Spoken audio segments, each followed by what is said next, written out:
News maker, man of the moment Yogendra Yadav ji, उनको जरा please screen पर आमंत्रित करें।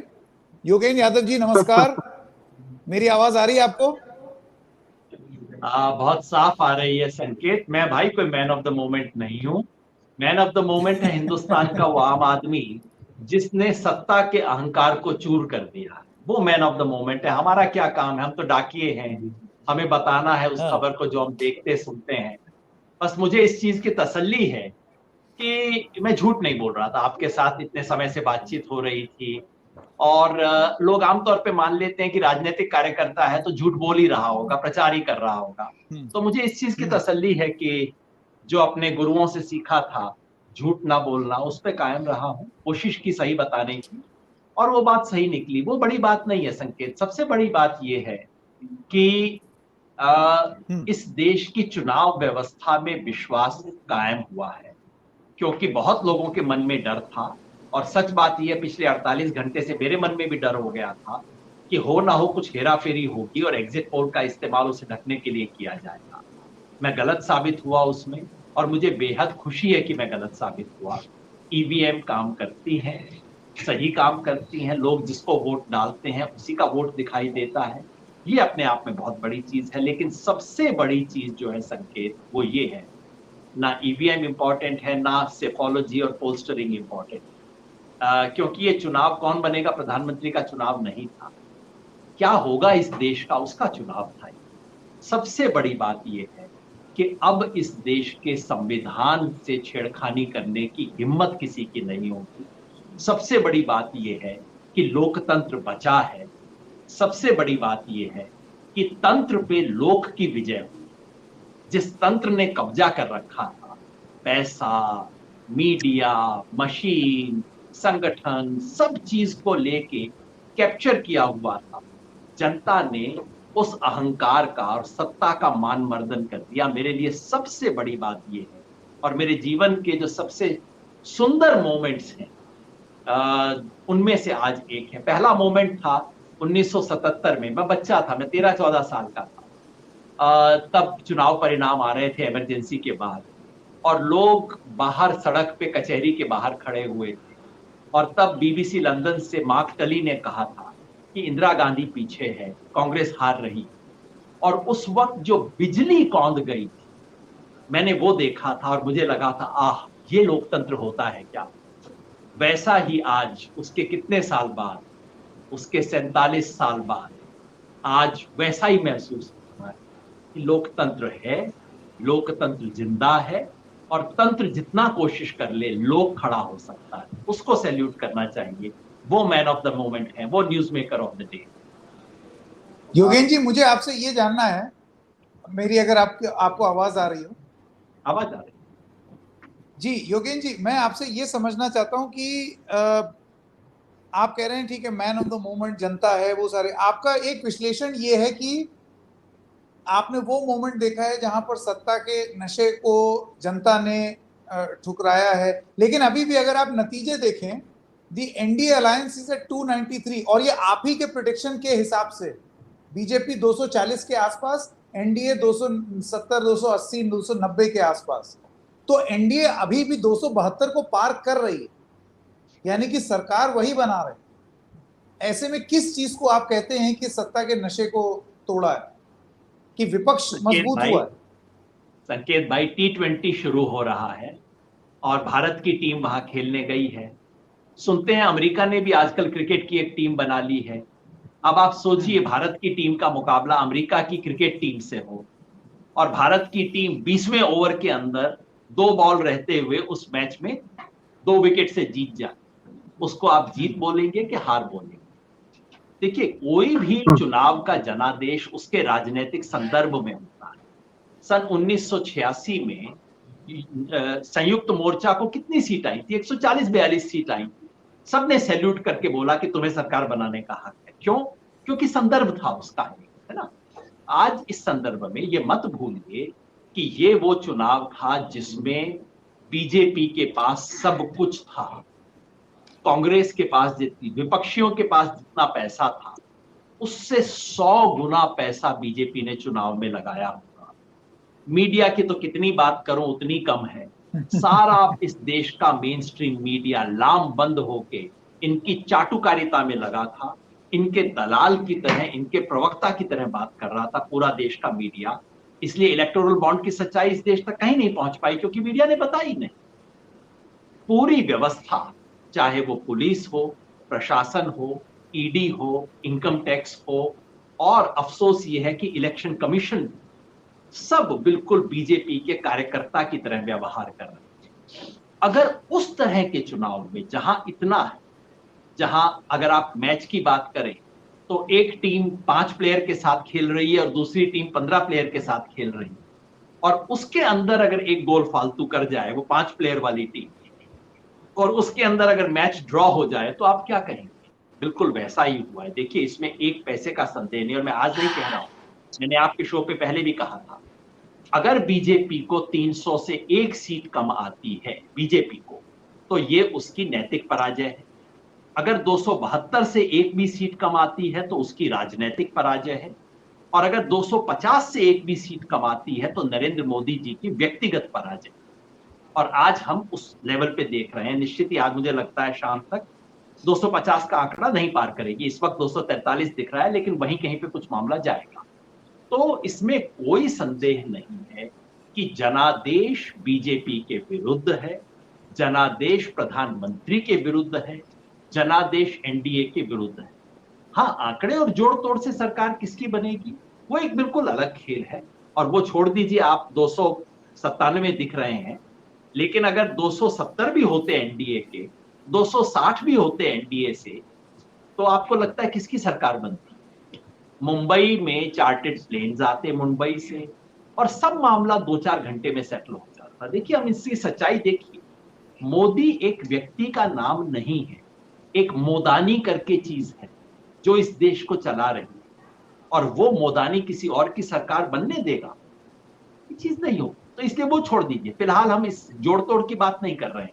वैसे भी मैं उसके बारे में जानता नहीं, उसके बारे में कोई विशेष मेरे पास एक्सपर्टीज भी नहीं है। लेकिन एक बात तय है, अभी हम जनादेश की बात कर रहे हैं। जनादेश इस वक्त निश्चित ही सत्ता के विरुद्ध है, इनके अहंकार को चूर करने वाला है। और अगर प्रधानमंत्री की कोई एक मर्यादा होती, अगर उनमें एक आत्मा नामक चीज बची है, तो शायद वो इस चुनाव के बाद पीछे हट जाते, कहते कि बस बहुत हुआ। वैसे भी संकेत मुझे लगता है प्रधानमंत्री 10 साल से बहुत मेहनत कर रहे हैं ना, वो 18-18 घंटे काम करते हैं। अगर मुझे 10 साल 18 घंटे काम करना पड़े तो उसके बाद मैं तो कहूंगा भैया मुझे कुछ साल के लिए अब आराम दे। मैं समझता हूँ प्रधानमंत्री को आराम की जरूरत है, और देश को भी प्रधानमंत्री से आराम की जरूरत है। ऐसा हो, ऐसी मेरी कामना है। मेरे कुछ सहयोगी है यहाँ पर, वो एक एक सवाल आपसे पूछेंगे। आपके वक्त की मुझे पूरी तरीके से कद्र करूंगा मैं योगेन जी, लेकिन आपने जो जो बोला उसको बहुत क्लोजली द रेड माइक ने मॉनिटर किया, आपसे सवाल पूछे, और मैंने आपको ये भी बोला था कि अगर आप गलत होंगे मैं आपको आमंत्रित करूंगा, आप आएंगे? आपने बोला था हाँ मैं आऊंगा। लेकिन आपकी सेफोलॉजी की पराजय आज नहीं हुई है। मेरे सहयोगी एक एक करके आपसे एक सवाल पूछना चाहते हैं। सौरभ शुक्ला, सोहित छोटा, मिश्रा बस मुझे और 4:20 तक निकलना है, मेरा केवल ये अनुरोध है। जी जी जी जी बिल्कुल। सौरभ। योगेंद्र जी, कॉन्ग्रेचुलेशंस, आपका जो प्रेडिक्शन था वो ठीक हुआ। और मेरे एक बहुत सवाल है, जब मणिपुर में हमारी मुलाकात हुई थी और भारत जोड़ो न्याय यात्रा को सब लोग ये कह रहे थे कि ये कौन सी यात्रा पर निकल गए हैं आप लोग, ये एनजीओ बना दिया है, चुनाव का टाइम है, नीतीश कुमार चले गए, चौधरी चले गए। तो मैं ये जानना चाहता हूं एक आम दर्शक की तरह कि राहुल गांधी और आपकी उस बस में क्या बातचीत होती थी राजनीति को लेकर के? ऐसी कोई खास बात नहीं, कोई राहुल गांधी मेरे अंतरंग मित्र नहीं है भाई। मैं तो एक साधारण, देखिए उस यात्रा के बारे में 2-4 चीज मैं बताऊं। हिंदुस्तान में क्या मुहावरा बन गया है कि जो एक बार जीत जाए तो उसके सब कुछ अच्छा है, जो हार गया उसका सब कुछ खराब है। तो पहले लोग कहते थे कि यात्रा वात्रा क्या है, बेकार की बातें क्यों करते हो, और अब जीत गए हैं तो लोग कहेंगे यात्रा ने कमाल कर दिया, यात्रा बिल्कुल संजीवनी बूटी थी इत्यादि। इन सब चीजों में हमें फंसना नहीं चाहिए। मैं समझता हूं कि यात्रा सही दिशा में छोटा कदम था, आज भी मैं कहूंगा छोटा कदम था। पहली बड़ी यात्रा ने इस देश में उम्मीद जगाई, दूसरी यात्रा ने इंसाफ की डगर दिखाई, लेकिन वो काम पूरा नहीं हुआ है। अभी उस पर हम बहुत छोटे से कदम चले हैं, बहुत दूर काम होना जरूरी है, बाकी है। राहुल गांधी की एक चीज के लिए मैं केवल तारीफ करता हूँ। देखिए आज लोग सब कुछ उनकी तारीफ भी कर सकते हैं, मैं कोशिश करता हूं कि संयमित रहूं इन सब चीजों में। एक चीज के लिए तारीफ करता हूं, वो ये कि जब पार्टी में आज से 2 साल पहले ये बात चल रही थी कि भैया ले दे के बीजेपी वाला रास्ता ही रास्ता है, उनकी पूंछ पकड़ के ही आगे चलना हो, राहुल गांधी अपने सिद्धांत पे, कांग्रेस के विचार पे और इस देश के विचार पे अडिग रहे। राहुल गांधी बहुत जिद्दी आदमी है और कुछ जिद बहुत सुंदर होती है। वो इस बात पे अडिग रहे, हारेंगे या जीतेंगे हम इस विचार पे।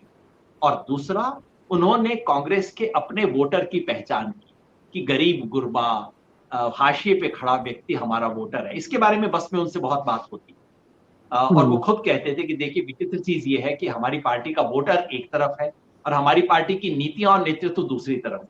इसको ठीक करने की जरूरत है और मैं समझता हूं उसकी दिशा में कुछ पहले कदम लिए गए हैं और उम्मीद करनी चाहिए आने वाले दिनों में और कदम उठाए जाएंगे।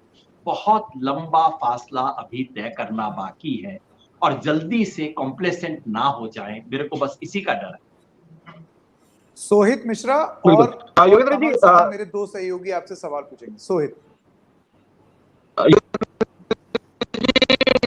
जैसे सौरभ बाबू मणिपुर में मिले थे, आपको याद होगा, मैं आपसे धारावी में, और तब भी हमारी बातचीत हुई तो हमने ये कहा था कि राहुल गांधी जो मैनिफेस्टो है वही बात हर जगह, सोहित आपकी वही मुद्दा हर जगह पर लेकर जा रहे थे। ठीक करने की कोशिश करते हैं। तमाल, आप अपना सवाल पूछ लें। योगेंद्र जी, आपसे मणिपुर में मुलाकात हुआ, उसके बाद कलकत्ता में मुलाकात हुआ। आप आए थे ममता बनर्जी से मिलने, स्टेज में गए, उनके बगल में बैठे, बात किए, और ये इत्तेफाक तो हो नहीं सकता है कि जिस दिन आप गए मिलने उसके पहले वाले दिन ही ममता बनर्जी ने सवाल पूछा था क्या कांग्रेस खुद के बलबूते में 40 सीट जीत पाएगी। आज कांग्रेस के पास आंकड़ा जो है सबके सामने है, तो आपका उनके साथ मिलना और आपके मिलने के बाद तृणमूल कांग्रेस और कांग्रेस के बीच में एक थॉ आना, यह भी एक इत्तेफाक नहीं है। तो आगे की रणनीति में तृणमूल कांग्रेस और कांग्रेस का रवैया कैसा होना चाहिए? कमल भाई, सही सवाल आपने पूछा है। मेरी देखिए इसमें कोई छुपी हुई बात नहीं है कि मेरे जाने का उद्देश्य ये था और भारत जोड़ो अभियान से मैं हूं। हमारा बिल्कुल स्टेटेड ऑब्जेक्टिव है कि इस देश में लोकतंत्र बचाने वाली जितनी पार्टियां हैं उनको एक दूसरे के नजदीक लाया जाए। तो इसमें कोई छुपी हुई बात नहीं है। मेरा एजेंडा था जाके उनसे बात करना कि क्या डिफरेंसेस हैं, उन डिफरेंसेस को कैसे कम किया जा सकता है। ममता दी बहुत खुली हुई व्यक्ति है, बहुत अद्भुत इंसान है ममता बनर्जी। हर एक के पक्ष विपक्ष होते हैं, उन्होंने बहुत खुल के बात की, मुझे बताया, मैंने अपनी तरफ से कोशिश की। कोशिश पूरी तरह से कामयाब नहीं हो पाई क्योंकि उनका अलायंस नहीं हुआ, लेकिन कम से कम एक दूसरे के खिलाफ जो बिटरनेस और पब्लिक स्टेटमेंट जा रहे थे उस पे विराम लग गया। ये बहुत संतोष की बात है और मुझे लगता है कि अब जबकि परिणाम आ गया है, सब कुछ हो गया है, अब कांग्रेस में और ममता बनर्जी में एक बेहतर रिश्ता बन पाएगा, ऐसी मेरी उम्मीद है। क्योंकि बंगाल में जो कुछ, बंगाल में अगर आप बीजेपी आरएसएस का मुकाबला करना चाहते हैं तो ममता बनर्जी को छोड़ के हो नहीं सकता। ये सिंपल बात रियलाइज कर लेनी चाहिए। ममता बनर्जी सबसे बड़ी आवाज है वहां इसका विपक्ष करने। और अब जबकि शायद अधीर रंजन चौधरी जी चुनाव नहीं जीते हैं, ऐसी मेरी खबर है, और अगर वो नहीं जीते हैं तो ये अब रास्ता और भी आसान हो जाएगा, मुझे ऐसा महसूस होता है। मेरा आखिरी सवाल, योगेंद्र यादव जी, आज जो सेफोलॉजिस्ट थे जिन्होंने नंबर प्रिडिक्ट किए थे 400 पार, 370 पार, सारे एग्जिट पोल में 370 पार था, उनमें से एक एग्जिट पोल वाले जो हैं वो आज टीवी पर रो दिए। आपको लगता है कि पोल वोल करने वाले लोगों को जरा रोना धोना नहीं करना चाहिए, ना तो नाचे ना रोएं? नहीं संकेत, ऐसा ना कहिए। देखिए दुनिया में सबसे आसान और सबसे घटिया काम है कि जो एक दिन डाउन हो उसको लतिया देना, और ये काम मैं जीवन में कभी नहीं करना चाहता। मैंने खुद पोल्स किए हैं, मैंने गलतियां भी की हैं, कोई ऐसा मैं नहीं कह सकता मुझसे गलती नहीं हुई हो, और मैं जानता हूं कितना स्ट्रेस होता है पोल करने वाले पे। जब पिछले कुछ दिनों से मुझ पे इतना स्ट्रेस रहा है तो मैं समझ सकता हूं प्रदीप गुप्ता पे कितना स्ट्रेस रहा होगा। तो इसको व्यक्तिगत ना बनाएं, फला बनाम फला का संघर्ष ना बनाएं। ये जो कि सोशल मीडिया में हो रहा है, मुझे बहुत ही बेकार बातें लगती हैं वो सब। नहीं, पर जो प्रशांत important किशोर चीज- वर्सेस योगेंद्र यादव तो किसी से छुपा हाँ, नहीं था ना ये मुझे योगेंद्र जी। बिल्कुल अच्छा नहीं लगा। सच बात यह है कि प्रशांत किशोर से जब जब मैंने बात की है, हमेशा कुछ सीखा है। बहुत इंटेलिजेंट आदमी है, राजनीति के बारे में बहुत बारीकी से बात करता है। हमारी असहमति है, लेकिन बहुत बारीकी से सोचने वाला, बहुत शानदार माइंड है। उनकी राजनीति से मैं सहमत नहीं। जो जिसकी जरूरत है संकेत, वो ये है कि हिंदुस्तान की ओपिनियन पोलिंग इंडस्ट्री थोड़ा अपने गिरेबान में झांके और उसमें ट्रांसपेरेंसी आए। व्यक्तियों को लतियाना बहुत बेकार काम है। इंडस्ट्री में ट्रांसपेरेंसी आए। जो प्रॉब्लम है वो ये है कि हमारे ओपिनियन पोल ना तो ये बताते हैं कि उन्होंने क्या मेथोडोलॉजी फॉलो की, ना बताते हैं सैंपल का प्रोफाइल क्या था, और ना ही बताते हैं कि ओपिनियन पोल करने वाली एजेंसी के बाकी पॉलिटिकल इंटरेस्ट क्या है। मैं ये जानना चाहता हूं कि जो मेरे सामने आके कह रहा है कि मैं आपको इंडिपेंडेंट ओपिनियन पोल दे रहा हूं, क्या वो पीछे से बीजेपी या कांग्रेस के लिए काम करता है?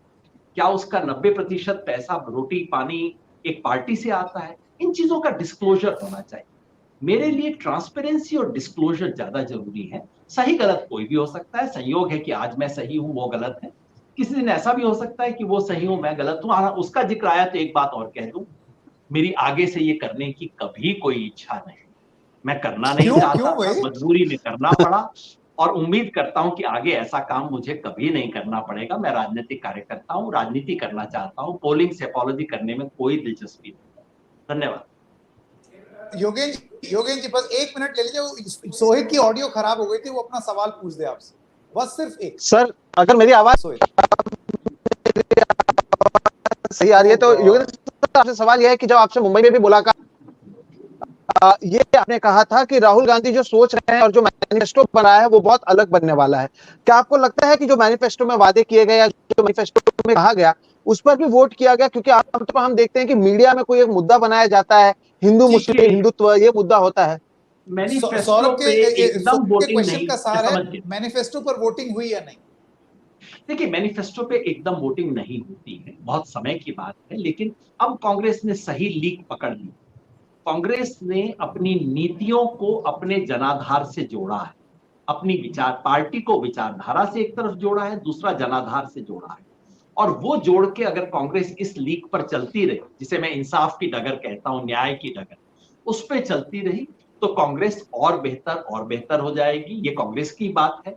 लेकिन एक इस देश के नागरिक के नाते इस देश में आरएसएस बीजेपी की विचारधारा का मुकाबला करने के लिए एक मजबूत औजार होगा, जो मेरे लिए महत्वपूर्ण है। मैनिफेस्टो उस दिशा में एक छोटा सा कदम है, सही कदम है। धन्यवाद। अब मुझे जाना होगा। जी बहुत बहुत धन्यवाद योगेंद्र जी, और कॉन्ग्रेचुलेशंस। और मैं तो चाहूंगा आप आगे भी सेफोलॉजी करते रहें, हम तो चाहते हैं। एक राउंड ऑफ अप्लॉज आपके लिए, क्योंकि you got the poll right. बहुत बहुत धन्यवाद Yogendra ji, thank you very much. ये थे योगेंद्र यादव।